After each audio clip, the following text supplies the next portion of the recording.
Good morning students. Good morning students. Students, last lecture में हमने equation of a straight line के बारे में डिस्कस किया था। जब हमने स्ट्रेट लाइन चैप्टर स्टार्ट किया okay in 3D। Good morning students. Good morning students. Students, last lecture में हमने स्ट्रेट लाइन स्टार्ट किया था और उसमें हमने डिस्कस किया था कि how to find out the equation of a straight line, and today we'll discuss how to find out the shortest distance between two lines. Shortest distance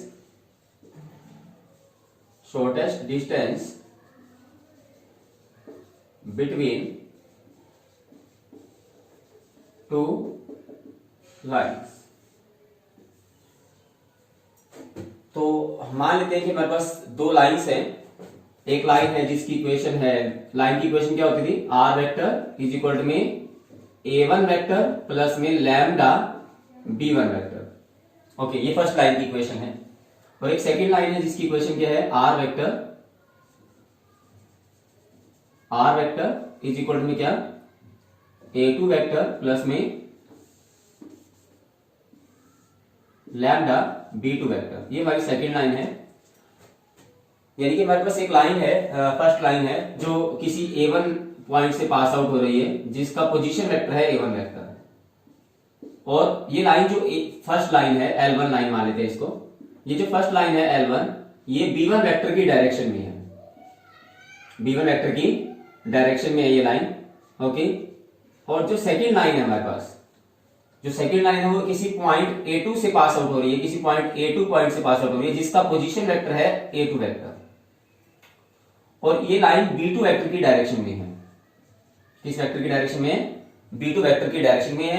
यानी कि a1 वेक्टर या a1 पॉइंट है हमारे पास, एक point है जिसके coordinates मान लीजिए x1 y1 z1 है। तो उस पॉइंट से जो वेक्टर बन रहा है वो a1 वेक्टर है, और b1 वेक्टर इस लाइन के डायरेक्शन रेशियो के बारे में बताएगा। और जो सेकंड लाइन है वो a2 पॉइंट से पास आउट हो रही है, जो कि मान लीजिए x2 y2 z2 है, और जिसका पोजीशन वेक्टर बनेगा a2 वेक्टर। और ये लाइन b2 वेक्टर की डायरेक्शन में है, और यहां पर b2 वेक्टर सेकंड लाइन के डायरेक्शन रेशियो के बारे में बताएगा। और क्या है कि इन दोनों लाइंस के बीच का हमें शॉर्टेस्ट डिस्टेंस निकालना है।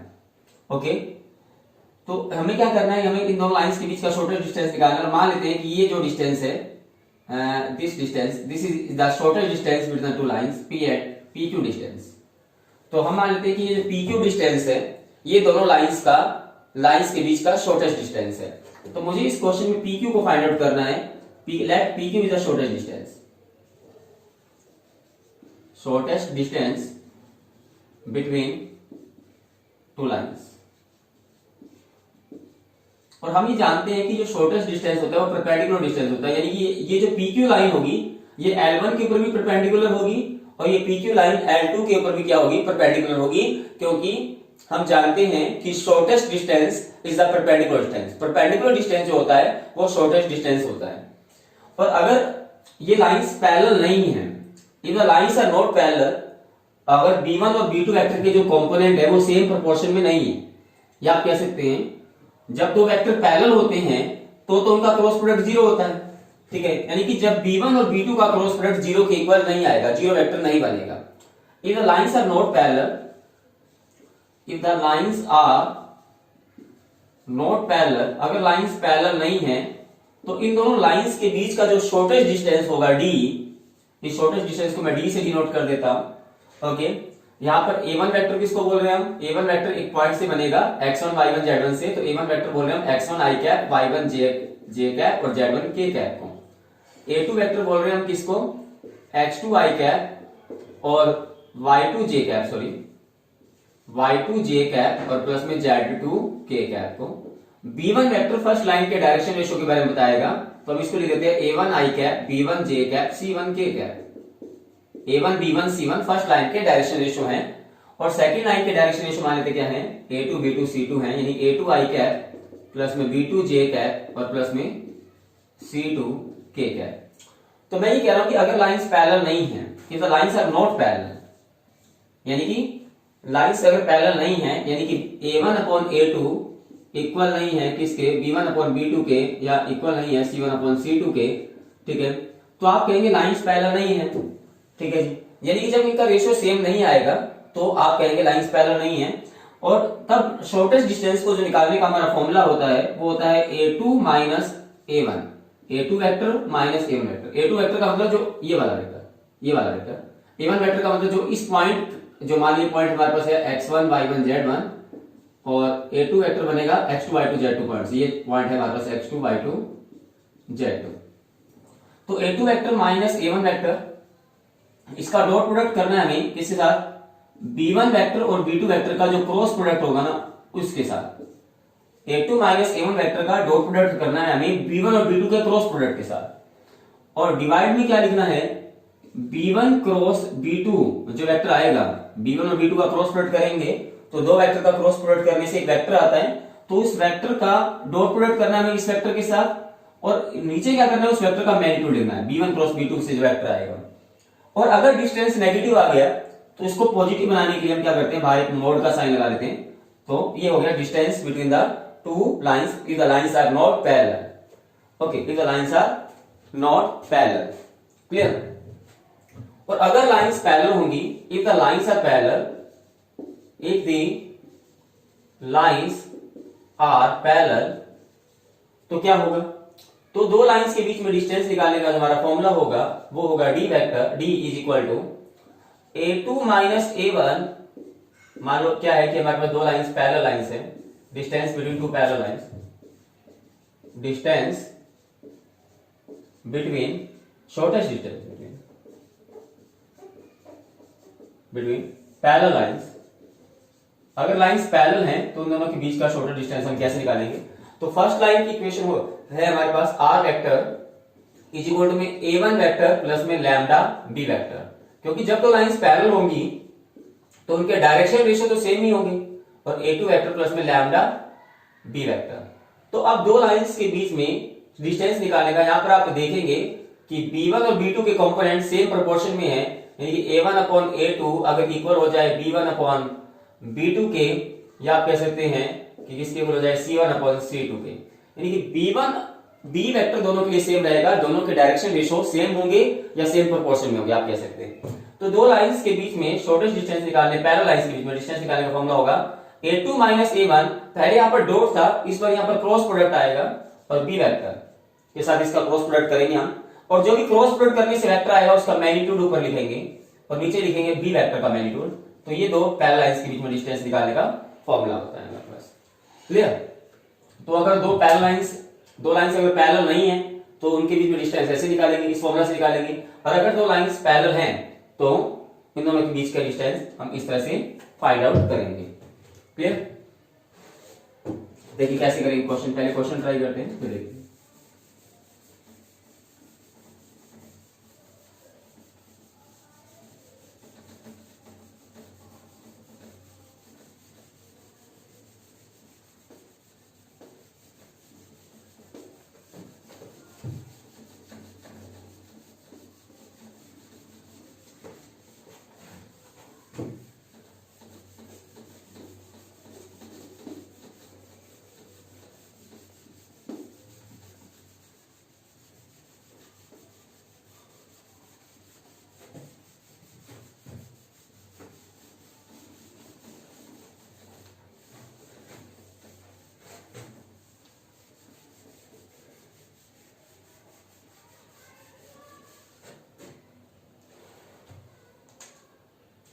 तो देखिएगा क्वेश्चन क्या है, first question we have is find the shortest distance, find the shortest distance between the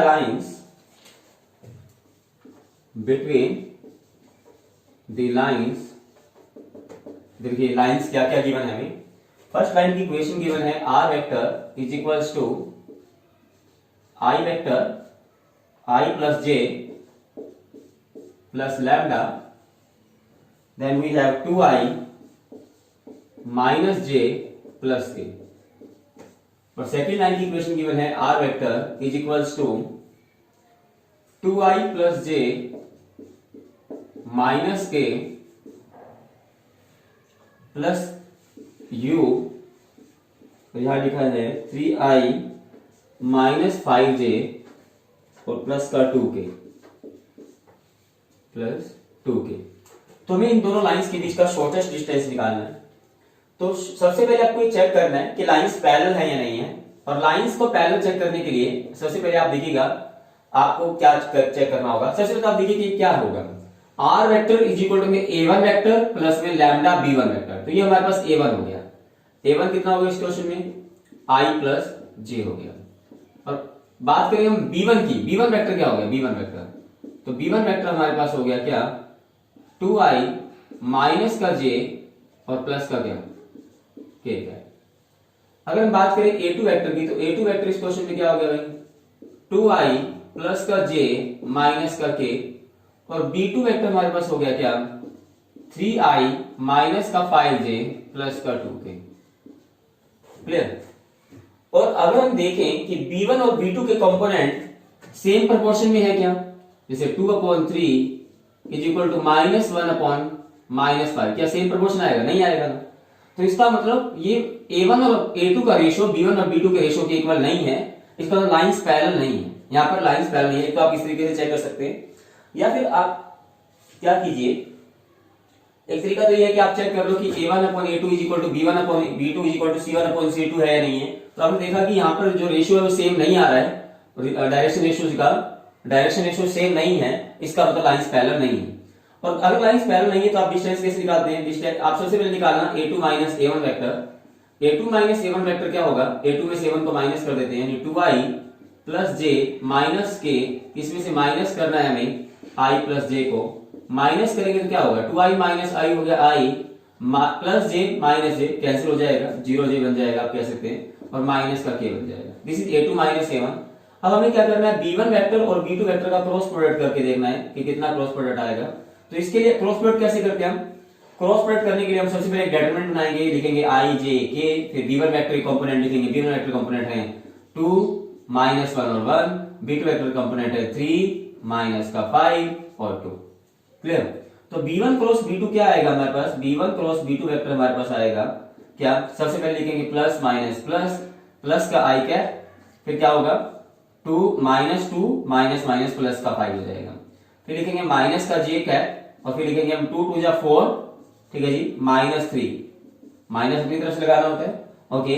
फिर लिखेंगे प्लस का k कैप, और फिर लिखेंगे क्या माइनस 10, और माइनस लगाया और यहां से आएगा माइनस 3, माइनस माइनस क्या हो जाएगा, प्लस 3 हो जाएगा। ऐसे ही होगा ना। तो क्या होगा, ये बन जाएगा 3i कैप, और ये बन गया कितना माइनस का 1j कैप, और ये बन जाएगा माइनस का 7k कैप। इस तरह से बन जाएगा, यही बनेगा ना भाई, 3 माइनस 5 और 2, 2 माइनस 1 और 1, ओके। और यहां बना ये कितना माइनस 2 प्लस 5 3 हो गया। दिस बिकम्स 4 माइनस 3, 4 माइनस 3 1 हो गया, और ये बन गया हमारे पास कितना माइनस 10 प्लस 3 माइनस 7 हो गया, ओके। उसके बाद हमें क्या करना है, a2 माइनस a1 का और b1 क्रॉस b2 का डॉट प्रोडक्ट करना है। a2 माइनस a1 का और b1 क्रॉस b2 का हमें डॉट प्रोडक्ट कर लेना है कि क्या वैल्यू आने वाली है इससे। जैसे कि a2 माइनस a1 हमारे पास क्या है, a2 माइनस a1 है हमारे पास i प्लस 0j माइनस का k है, और b1 क्रॉस b2 क्या है हमारे पास, ये है हमारे पास है 3i माइनस का 1j और माइनस का 1j और माइनस का 7k का। मल्टीप्लाई करेंगे, यहाँ 1i है, 1 इंटू 3 डॉट प्रोडक्ट करना है तो 3 बन जाएगा, ये तो 0 बन जाएगा, और ये प्लस का 7, यानी टोटल बन गया 10। और अगर हम b1 क्रॉस b2 का मैग्नीट्यूड निकालेंगे, b1 क्रॉस b2 का मैग्नीट्यूड, तो ये हमारे पास आएगा कितना भाई, 3 का स्क्वायर हो गया 9, 1 का स्क्वायर हो गया 1, 7 का स्क्वायर हो गया 49, टोटल बन गया √59। और डिस्टेंस निकालने का जो हमारा फॉर्मूला था, अगर लाइंस पैरेलल नहीं है तो क्या था, a2 minus a1, okay, dot b1 cross b2, okay, b1 cross b2, और डिवाइड में क्या b1 क्रॉस b2 का मैग्नीट्यूड, ऐसे ही था। तो यहां से देखिएगा, न्यूमरेटर पार्ट की वैल्यू आ गई हमारे पास 10, और डिनोमिनेटर पार्ट की वैल्यू आ गई √59, यानी कि distance between the to parallel lines is 10/2 √59 units. तो ये दो लाइंस के बीच का डिस्टेंस हो गया जो कि पैरेलल नहीं है। ओके, अब देखिएगा यहां तक देखिए, कोई डाउट है तो बताइए।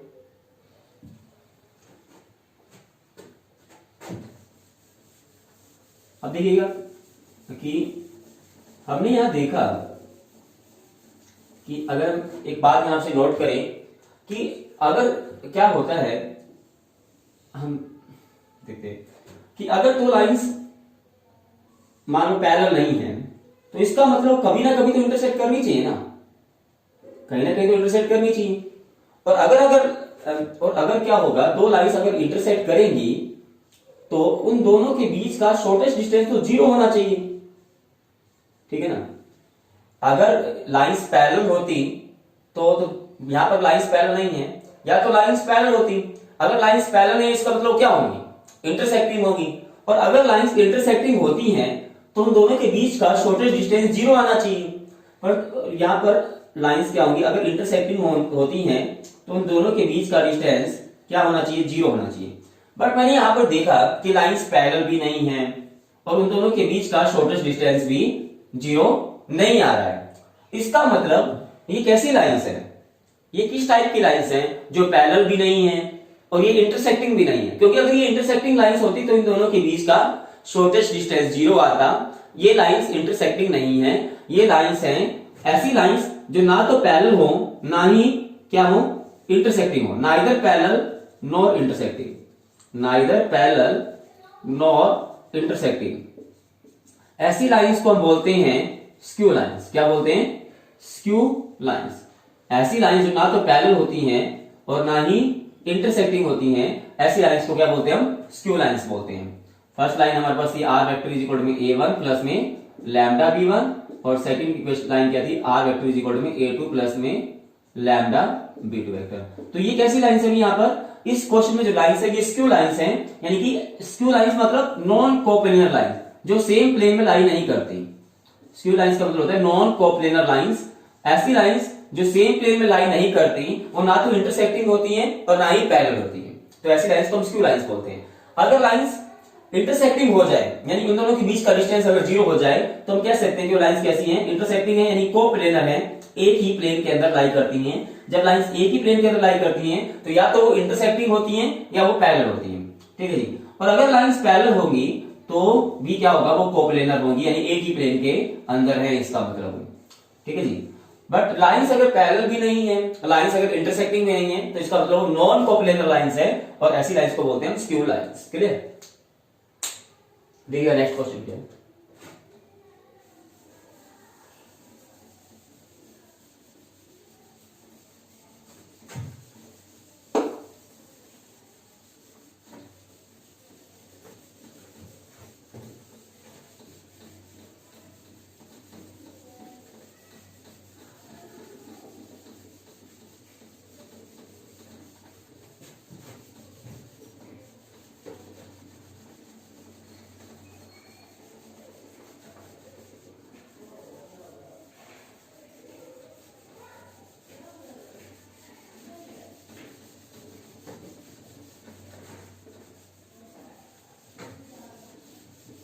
Next question we have is find the shortest distance. Find the shortest distance between the parallel lines. Between the parallel, दो लाइंस आपको पैरेलल लाइंस दी हुई हैं, उन दोनों के बीच का डिस्टेंस आपको निकालना है। फर्स्ट लाइन की इक्वेशन है r vector is equal to 2i plus 3j plus k cap plus lambda 2i plus 5j plus 3k। और सेकेंड लाइन की इक्वेशन आपको गिवन है r vector is equals to 3i plus 4j plus 5k plus u 4i plus 10j plus 6k, ये दिया आपको। तो देखिए क्या क्या कर सकते हैं, लाइंस पैरेलल है कि नहीं है। तो आप तो एक तो इस तरह से चेक कर सकते हैं कि जो डायरेक्शन रेशियो को जो कंपोनेंट बताते हैं, जैसे a1 वेक्टर से यहां पर क्या हो गया, क्या हो गया 2i plus 3j plus k हो गया। और A2 वेक्टर यहां पर क्या हो गया 3i plus 4j plus 5k हो गया। और अगर मैं देखो क्या है कि इसके डायरेक्शन रेशियो है 2, 5 और 3 और इसके डायरेक्शन रेशियो, इन सभी से क्या कॉमन निकल रहा है, इन सभी से 2 कॉमन निकल रहा है। यानी कि अगर मैं यहां से 2 कॉमन निकाल दूं तो यहां बचेगा 2, यहां बन जाएगा 5 और यहां क्या बन जाएगा 3। तो इस लाइन के डायरेक्शन रेशियो और इस लाइन के डायरेक्शन रेशियो सेम हो गए। ये तो कोई कांस्टेंट वैल्यू है, लैम्डा कांस्टेंट है, u कांस्टेंट था तो 2u भी क्या है कांस्टेंट है। यानी कि ये दोनों के लिए क्या हो गया b वेक्टर हो गया, b वेक्टर हो गया ना दोनों का। b वेक्टर क्या हो गया 2i प्लस 5j और प्लस में क्या 3k।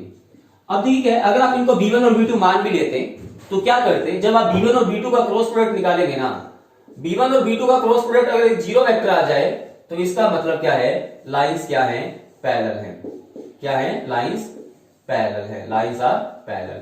और लाइंस अगर पैरेलल है तो हम क्या करेंगे, जो ये शॉर्ट फॉर्म में है ये, ठीक है, जो इसके डायरेक्शन रेशियो है 2, 5, 3, इससे हमें जो वेक्टर बनेगा उसको हम b वेक्टर मान के चलेंगे। क्लियर।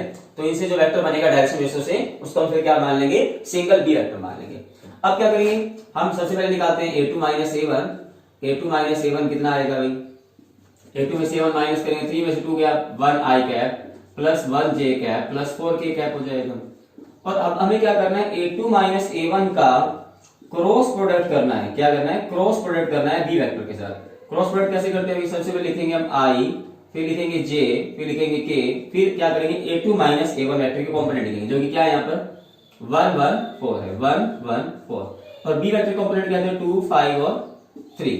अब इसको सिंप्लीफाई करेंगे तो क्या बनेगा i cap plus minus plus है ना i कैप, फिर लिखेंगे 3 माइनस 20, 3 माइनस 20, फिर लिखेंगे माइनस का j कैप और फिर लिखेंगे क्या 3 माइनस 8, 3 माइनस 8 और फिर लिखेंगे प्लस का k कैप और फिर लिखेंगे 5 माइनस 2। तो ये बन गया हमारे पास माइनस का 17i cap minus minus plus का 5j कैप हो जाएगा प्लस का 3k कैप हो जाएगा। तो ये हमारे पास आ गया a2 minus a1 vector cross b vector. Okay, अब हम इसका मैग्नीट्यूड निकालते हैं कि इसका मैग्नीट्यूड कितना आएगा। तो हम क्या करते हैं a2 minus a1 vector cross b vector और इसका हम क्या करते हैं मैग्नीट्यूड निकाल लेते हैं। तो कितना आएगा 17 का स्क्वायर करेंगे तो बनेगा 289, ओके 5 का स्क्वायर करेंगे तो बनेगा 25, 3 का स्क्वायर करेंगे 9 रूट ओवर दिस। तो ये बन जाएगा हमारे पास कितना 298 plus 25 323 root over this. Okay, और b वेक्टर का मैग्नीट्यूड निकालेंगे तो कितना आएगा, b वेक्टर का मैग्नीट्यूड आएगा हमारे पास कितना 2 का स्क्वायर 5 का स्क्वायर प्लस 3 का स्क्वायर, ये बन गया हमारे पास रूट 38। और डिस्टेंस निकालने का जो हमारा फॉर्मूला था वो था d is equal to a2 minus a1 cross b vector इसका मैग्नीट्यूड अपॉन में b वेक्टर का मैग्नीट्यूड। तो d आ गया हमारे पास 323 का रूट अपॉन में 38 का रूट। ओके, दोनों को इकट्ठे कर देते हैं तो इसको हम लिख सकते हैं 323 अपॉन 38 का रूट, 19 2 जा और 19 17 पे कैंसिल करेगा इसको, यानी कि d कितना आ गया root 17 upon 2 units. This is the distance between these parallel lines. Okay, तो इस तरह से हम दो पैरेलल लाइंस के बीच का डिस्टेंस फाइंड आउट कर सकते हैं। क्लियर।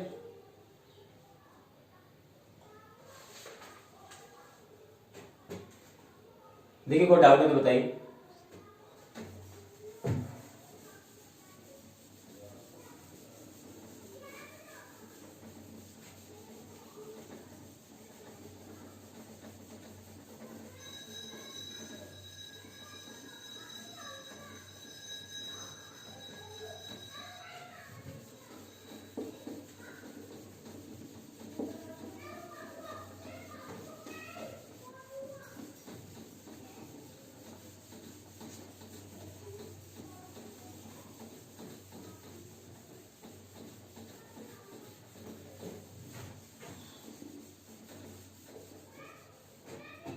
देखिए नेक्स्ट क्वेश्चन क्या है, एक इंपॉर्टेंट क्वेश्चन है हमारे पास based on this concept. show that the lines देखिए क्या गिवन है, r vector is equals to i plus j plus j minus k cap plus lambda, then 3i cap minus j cap and second line है are vector is equals to 4i cap minus k cap plus u 2i cap plus 3k cap show that the lines intersect. हमें show करना है ये lines क्या करती है, intersect करती है। एंड ऑल्सो फाइंड आउट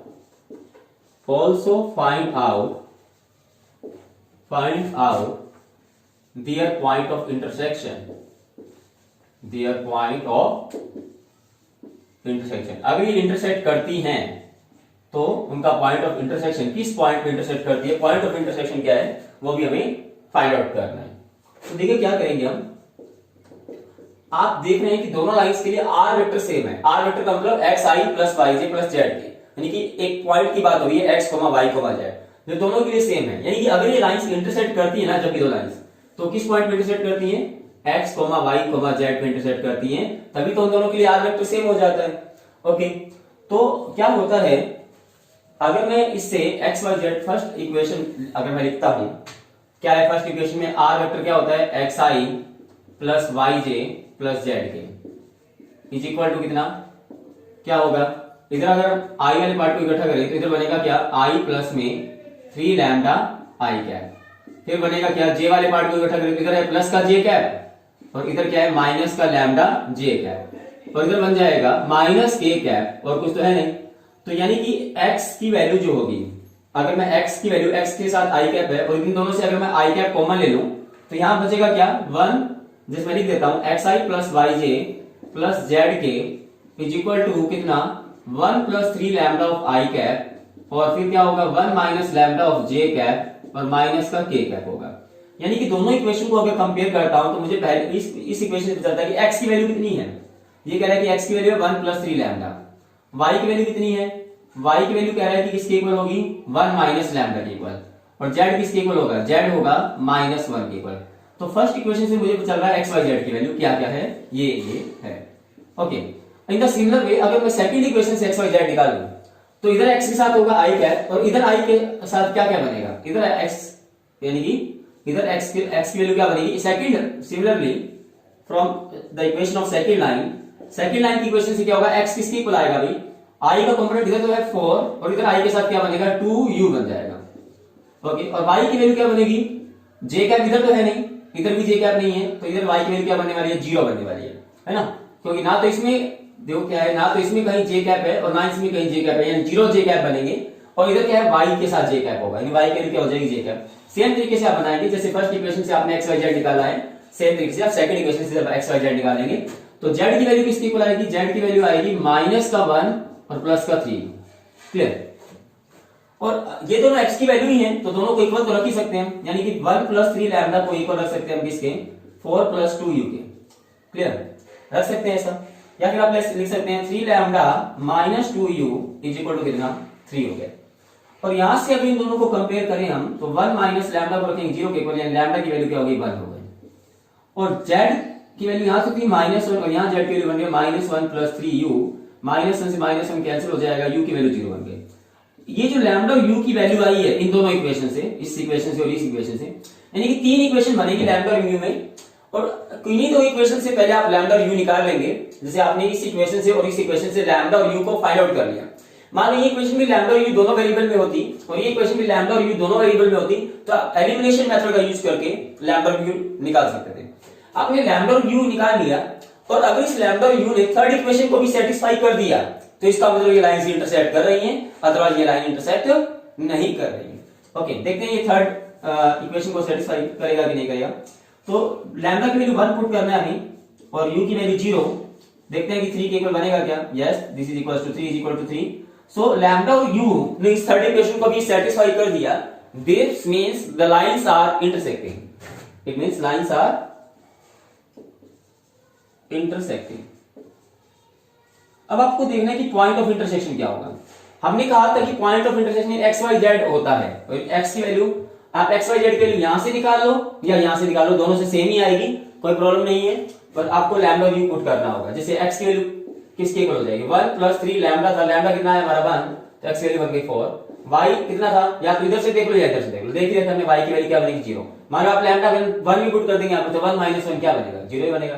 पर z की वैल्यू क्या आएगी, z की वैल्यू -1 आएगी। यानी पॉइंट ऑफ इंटरसेक्शन क्या है इस क्वेश्चन में, पॉइंट ऑफ इंटरसेक्शन जहां पर ये लाइन इंटरसेक्ट कर रही है वो पॉइंट है क्या 4, 0, -1। Okay, so in this way we can check whether the lines are intersecting or not and what is the point of intersection of these two lines। ये lines किस पॉइंट पे intersect कर रही है। Okay, so in this way we can try the problems based on shortest distance between the two lines and how to find the point of intersection between the two lines। Okay, thank you and have a nice day।